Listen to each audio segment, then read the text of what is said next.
রব জিজ্ঞেস করবে, কি রে, তোকে তো জাহান্নামের ফয়সালা করে দিছে, বারবার পিছনে তাকাস কোন দুঃখে? কি পিছনে তাকাস কেন? বারবার পিছনে তাকাস কেন? বারবার পিছনে তাকাস কেন?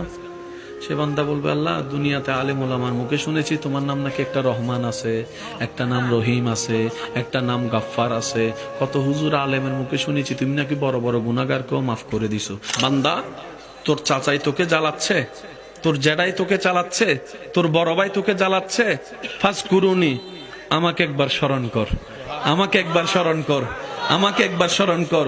বান্দা, তোর স্বামী তোকে বেশি কষ্ট দিচ্ছে, তোর বউ তোকে বেশি কষ্ট দিচ্ছে, বেশি কষ্ট লাগতেছে দুনিয়ায় থাকতে, তোর কেউ নাই মনে হচ্ছে।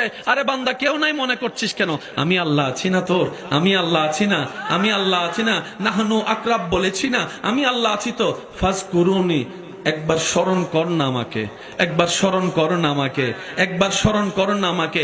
আযকুরুকুম, ওই কঠিন বিপদে শান্তির ব্যবস্থা তোর জন্য তোর মালিক, তোর খালিক, তোর রব আমি রব্বুল আলামিন করে দিবই দিব। যথাসময়ে বলেন সুবহান।